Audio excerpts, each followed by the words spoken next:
Good evening, everyone. Thank you for joining me. Before we begin, I'd like to apologize ahead of time if I sneeze or cough during this presentation. I'm getting over a little bit of a cold, so thank you for your patience. Today, we're going to be discussing the potential transition from gasoline-powered vehicles to electric vehicles and how it would impact global warming. Do you feel like every summer it gets hotter and hotter? It's because it is. Thanks to global warming and climate change, we are now seeing an increase in temperatures every 10 years. Last year, Arizona had 144 days where temperatures were at 100 or above. I believe by transitioning from gasoline-powered vehicles to electric or hybrid models would help reduce our emissions, which would lessen our greenhouse gases and help slow global warming.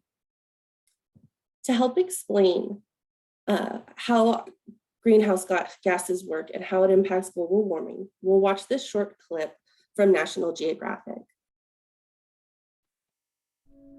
Air pollution consists of chemicals or air pollution. When we burn fossil fuels to produce energy, they release greenhouse gases into the air. These emissions, such as carbon dioxide, methane, nitrous oxide, and fluorinated gases, trap heat from the sun in Earth's atmosphere, leading to a rise in global temperatures. This creates a cycle where air pollution contributes to climate change, and climate change creates higher temperatures. In turn, higher temperatures intensify some types of air pollution. For example, I know that clip was brief, but I thought it was great to explain exactly how greenhouse gases impact global warming.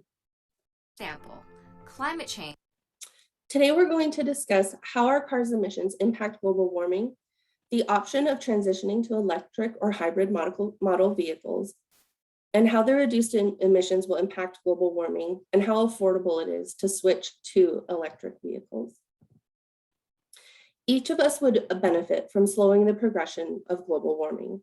We all live in Arizona because we enjoy some part of the climate, whether it be the mild winters or maybe even the extended summers.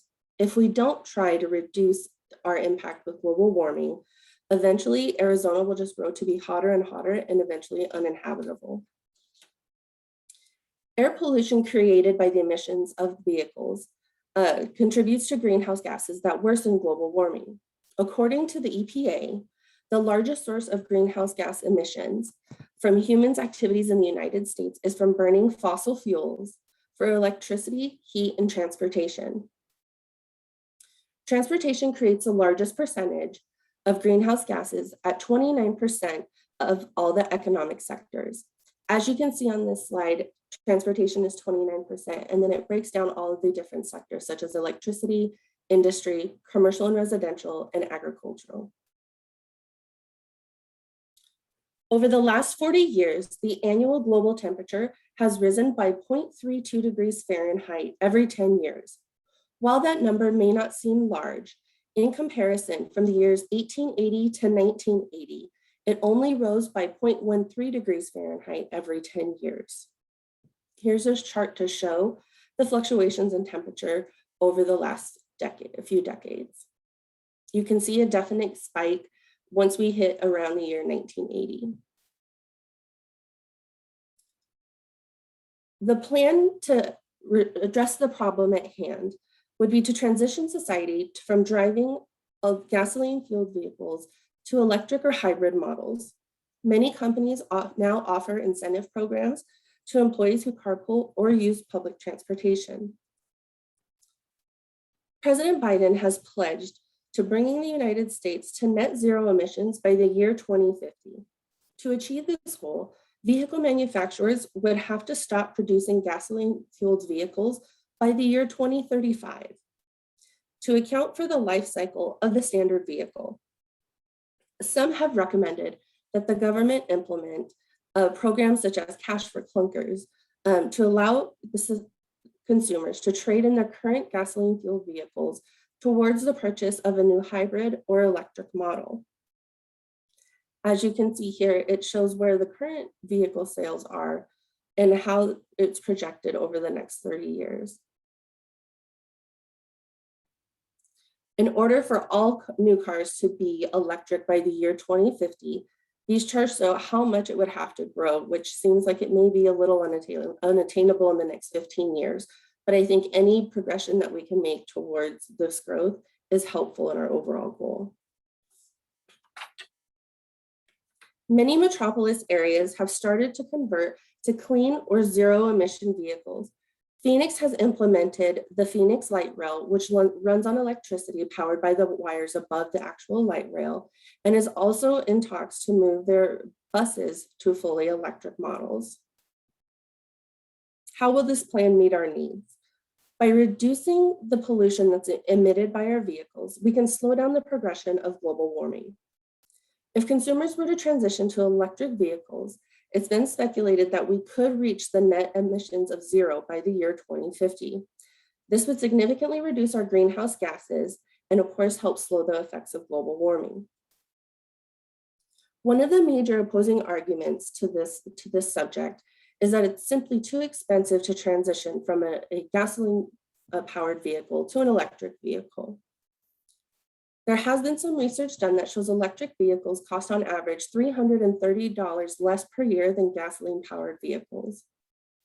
And according to Consumer Reports, electric cars owners save on average $4,600 in repairs and maintenance costs over the lifetime of the vehicle in comparison to gasoline-fueled cars. It's also been said that the purchase price of an electric or hybrid model may be more expensive than a gasoline-fueled vehicle, but as we just discussed, over the lifetime of that vehicle, those costs may be reached.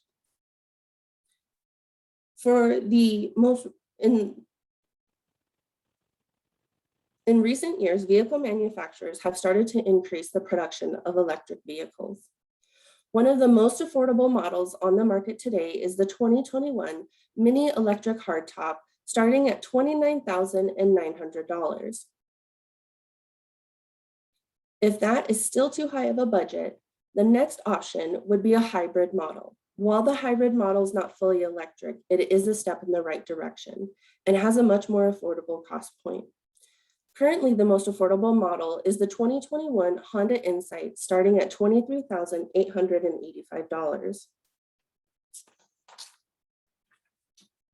Today, we've discussed how the emissions from gasoline-powered vehicles contribute to global warming, and how transitioning to all electric or hybrid models would help reduce our emissions and then help us reduce greenhouse gases to slow global warming.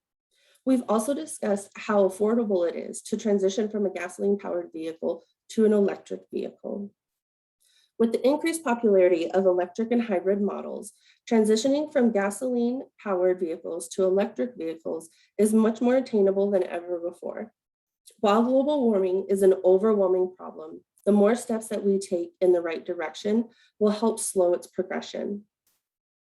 The next time that you're in the market to purchase a new vehicle, I encourage you to explore electric and hybrid models. Next, I'd like to show you a brief clip from CBS of what we can expect if we're unable to stop the growth of global warming. This morning, CBS News. Remember when Hurricane Sandy hit New York City in 2012? Get used to it. Severe storm flooding used to be considered a once every 500-year event. Now it's once every 25 years. And within the next 3 decades, the National Academy of Science predicts it may happen once every 5 years.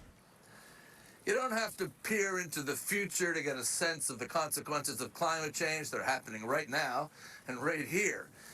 To get a sense of the consequences of climate change. So that clip showed us just a brief insight into the different extremes of weather that we've experienced over the last few decades. Now, with that, to reduce our own contributions to greenhouse gases, like I said before, I would encourage each of you to research possibly pursuing an electric or a hybrid model the next time that you're in the market to purchase a new car. Thank you for your time today and listening to my opinion.